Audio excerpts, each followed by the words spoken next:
We go now over to the senator from Maine, the independent Senator Angus King. Senator King, thank you very much. Why did you attend the speech? Well, what I do around here is listen and learn. I go to hearings, I go to speeches, and I thought it was important to be there to hear what the Prime Minister had to say.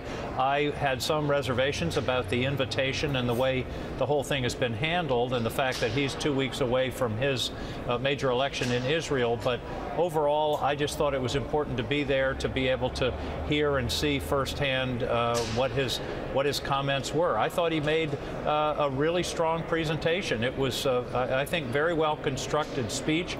He started out by praising the president, by going beyond sort of pro forma praise and talking about things the president had done for Israel that weren't really well known. And then he moved into his criticism of the deal. I think my only criticism of the speech is he was criticizing a deal that's not done yet.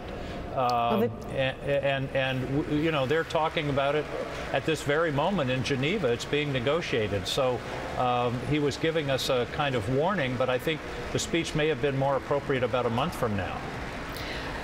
To that point, the president, in an interview last night, laid out some of the terms which have been leaked from the negotiations, but which he confirmed himself in an interview, that it is a 10-year freeze, that they would expect a 1-year breakout, and that would be enough time, he believes, for either military action or rallying forces around the world for more sanctions against Iran.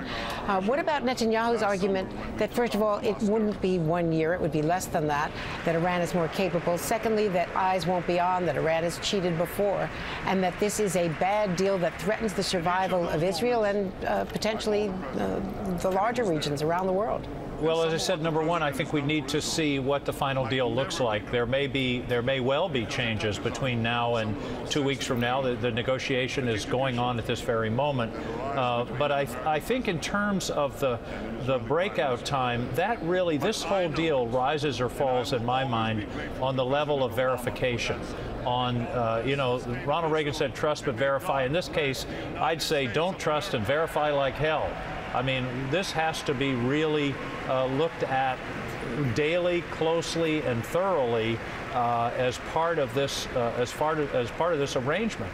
Now, you know, let's see what they finally come up with. I thought the weakest part of the speech was the part that wasn't there, which is, what do we do if everybody walks away? What happens next? And I hope and believe that the next step would be further sanctions. There's a very important point, though, that's being lost in all of this, Andrea, and that is that somehow this is America and Iran. There are 5 other countries, major countries, involved in this negotiation, and it's their enforcement of the sanctions that is really biting Iran. We haven't been buying Iranian oil for 30 years. It's China and the other countries that are involved that are enforcing these sanctions, that are making them effective. So they've got to be part of this discussion too, because if we say, well, we want stronger sanctions, and Japan, India, Russia, China say, well, we're tired of this regime, then the pressure's off Iran, whatever we and Israel decide. Senator Angus King, thank you so much for joining us. Appreciate it on a very important day on Capitol Hill. And in a moment.